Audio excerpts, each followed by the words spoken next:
I finished the main storyline of Assassin's Creed Shadows and I've played over 80 hours so far, so I'm going to share some of the things that I'd wish I'd known earlier on in the game so you can hopefully have a more enjoyable experience in Japan. No storyline spoilers, of course, in this video, and cheers to Ubisoft for the review code so I can get this video out to you very swiftly.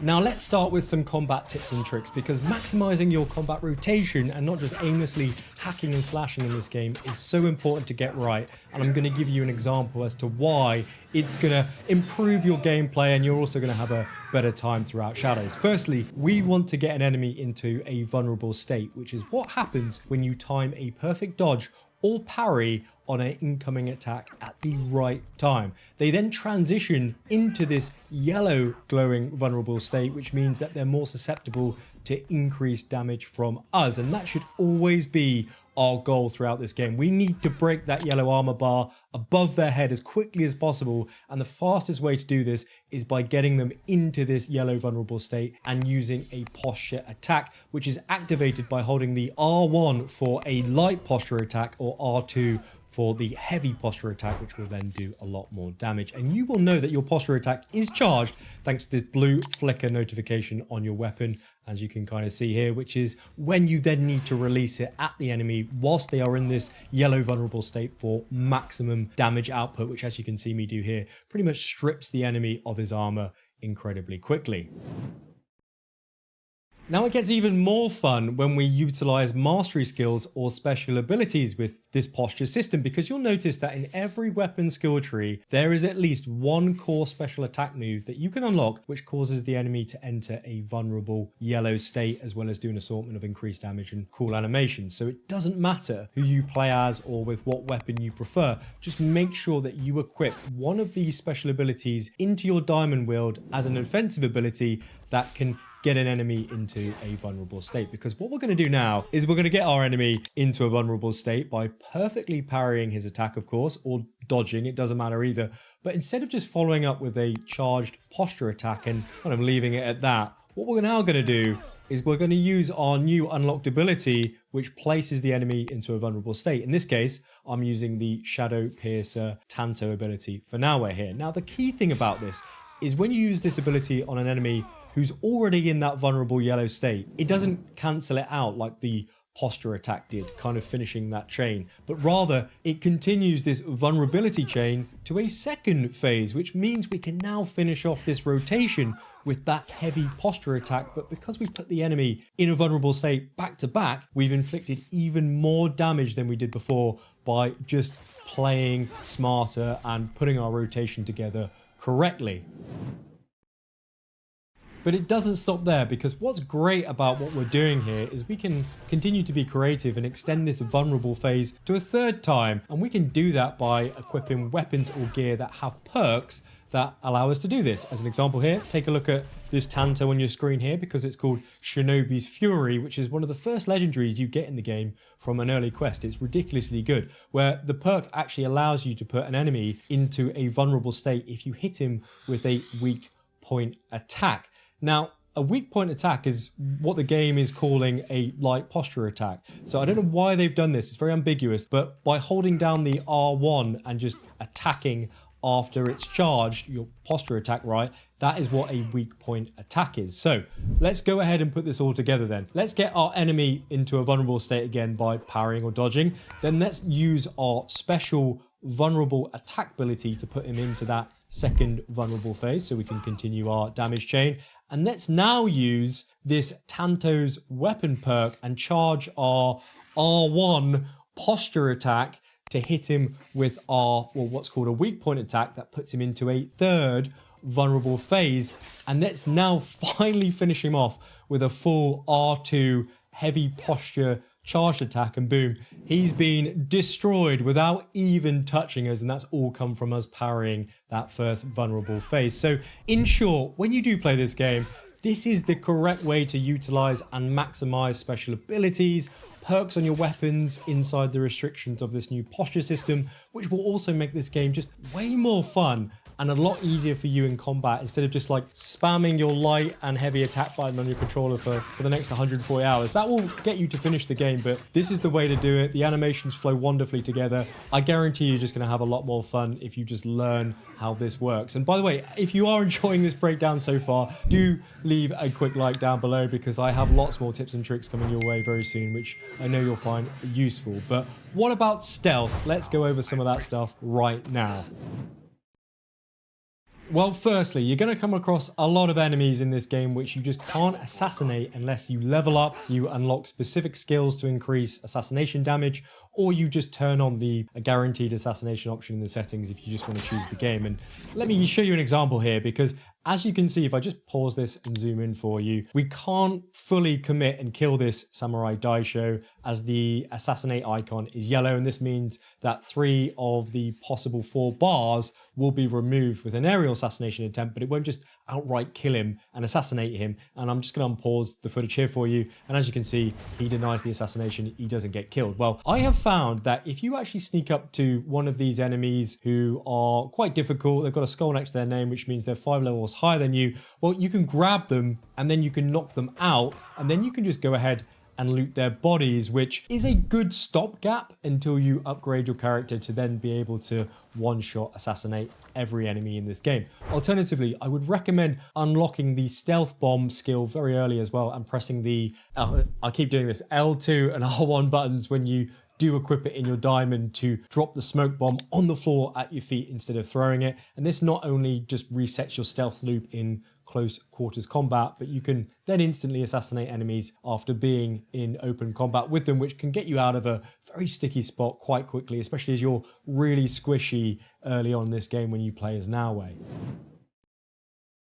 Now, let me share a couple movement tips here for you, which I think you might find useful. Firstly, parkour is pretty great in this game, and it's definitely the biggest upgrade that we've had in years for an AC game, but it can still be a little bit clunky, especially when running at holes in the wall, for example, or bumping into inanimate objects on the floor, or even trying to just get through or out of a window in buildings. It takes a bit of time. It's a bit annoying. Now, I found that frequently getting into the habit of just dive rolling, which is new for this series, but what you can do is you can just activate this by double tapping the circle or the dodge button on your controller while you're sprinting, and this will allow you to keep up your momentum and removes the need for Naoe to kind of pause or vol or thinking about going around objects on the floor. And this also works really well for dodging bullets, projectiles, and incoming attacks. I'd also recommend spamming your roll button when you're prone instead of just crawling everywhere in stealth. And the reason for that is both characters don't produce noise when they're crouched or lying down, but by pressing this dodge button to roll when you're either crouched or prone,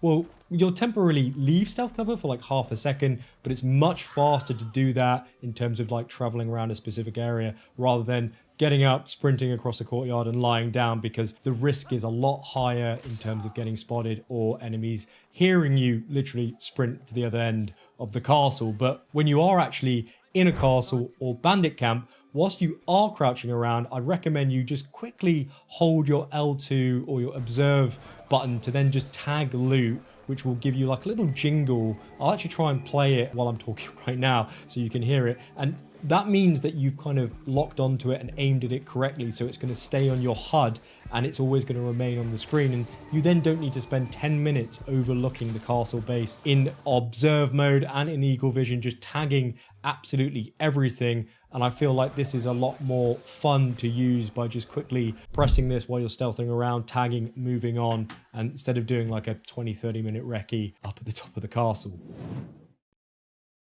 Now, as for the hideout, which you unlock with Naoe after completing Act 1, there's a couple upgrades here you need to prioritize before anything else. Firstly, the stable upgrade from rank 1 to 2 means that when you enter a castle's warehouse to steal their resources, you only need to use 1 scout to do so instead of the previous 2 before the upgrade, which means you can bring back twice the amount of resources early on in the game when the seasons end, so you can actually upgrade your hideout a lot faster. Now, the next building I'd unlock is the study, which adds an additional scout to your main map early on in the game as well, which after the stable upgrade means you can now use 3 to 4 scouts to bring back 4 individual pallets of resources instead of the 1 or 2 that you could before these upgrades. And when you are in the warehouse in this castle or bandit camps, make sure you actually just spend a few seconds to have a look at what each palette looks like, what's actually on them, because if you need wood for your hideout upgrades, then don't waste a scout tagging the minerals or crops or wheats on the other palette, which took me embarrassingly way too long to realize, because as you can see here, they're actually visually different and equate to each resource. So open up your objective board and highlight your cursor over each building to keep track of what you actually need before you smuggle in terms of resources. And this also means you don't have to fast travel back to the hideout every time to see if you've, fingers crossed, hopefully collected enough by smuggling before the end of the season. Now, staying on resources a little while longer, because you're going to realize very quickly in this game that this mechanic involves an annoying amount of grinding to unlock more buildings in the hideout, which you can then benefit from. But what I found is that castles or fortresses, they're not always the best place to then just go and grind these resources out, especially if the castle is listed as high wealth, which means that the warehouses are then locked and there's a lot more guards floating about, and then you also then need to go and find actually a key to then get inside the warehouse, which takes an unnecessary amount of time if you need resources quickly. So in that regard, I'd recommend that you spend your money unlocking the Kakureigas from the map menu, which are these icons here, if I just zoom in for you. And these are essentially assassin bureaus that also act as fast travel points, which is insanely helpful early on in this game. And inside them, when you do unlock them, you can accept 3 different types of contracts specific to that province that reset every season, with one of those contracts setting you or providing you with a mission to steal supplies from enemies at a local bandit camp, which upon completion of this contract rewards you with a ridiculous amount of resources. So if you smash out a couple of these contracts in the kind of neighboring 3 provinces as you start this game, this will be a lot faster than clearing 2 castles or fortresses with a high wealth tag, which just is a crazy amount of guards that you need to either kill, dodge, assassinate, or sneak by to actually obtain the equivalent amount of resources. So contracts are definitely the way to go if you need something quick. Now, another pressure point in this game, which is of course by design, is the ability to obtain money, or what Shadows calls Mon, which as you'd expect is used for pretty much everything in some sort of format, such as upgrading weapons or gear at the blacksmith, or buying weapons or engravings from vendors, or even upgrading buildings. The list goes on, you get my point. So in that sense, if you're short on cash, there's a few things that you can do to get those coffers refilled pretty rapidly. And the first thing I would recommend is to complete the elimination contract in those Kakurega bureaus that we just spoke about, because they offer you 400 to 500 gold in the early game, and they obviously increase as you level up. And if you've got a lot of sync points unlocked in that particular province where you're undertaking this contract, it's pretty much a 5-minute turnaround to get that completed if you are efficient with your travel time. And secondly, sell absolutely everything you don't need to vendors, including gear, weapons, valuables, trinkets, as you're leaving money on the table if you don't clear it out frequently, as you may just have a couple grand lying around in your inventory there, just doing nothing. Thirdly, do sneak into a few castles in your level region that have samurai daisho in there. They give you between 1,000 to 2,000 gold when looted, and you can just drop that smoke bomb after you do assassinate one to then just vanish into the castle quickly, resetting your stealth loop so you can also kill the others very swiftly as well. Now, when you do finish Act 2 and unlock Yasuke, you move into the 3rd act of the game, where you need to kill the rest of the Shinbaku targets on your objective board. And this is also where your ally quests become available for unlocking, with the exception being Yaya, who you unlock in Act 2. And I'd recommend you prioritize 2 allies in particular, as both Naoe and Yasuke can equip them in the ally diamond slot, which you can activate by holding L2. Now, the first one is Oniyuri, who is based inside the northern Wakasa province, but specifically at Suruga Seaport, where you'll undertake a quest to unlock her. And once you do, she then releases a toxin cloud that puts several enemies to sleep at once and then delays reinforcements if the bell is activated in the camp. If you're spotted, massively overpowered ally, definitely worth equipping. The second is Yagoro, who is our assassin that you can unlock after progressing through Naoe's journey and visiting a certain tomb. Afterwards, you then need to travel to the Harima province and obtain the quest called A Blade in the Dark, which should appear on your map. And once you do complete that, he'll then be able to assassinate any enemy very quickly for you, almost instantly actually. And if you choose to upgrade Yagoro at the dojo, he'll actually be able to double assassinate enemies with 5 health chunks, so big bosses essentially, which is pretty ridiculous, as you can clear 4 big boss enemies almost instantly if you also double assassinate yourself if you unlock that skill yourself personally in Naoe's skill tree. Really cool to see in game. Now, as for legendary gear and how level scaling works in this game, there are 38 castles with legendary chests inside each one and 35 legendary chests that are dotted around the world for you to find.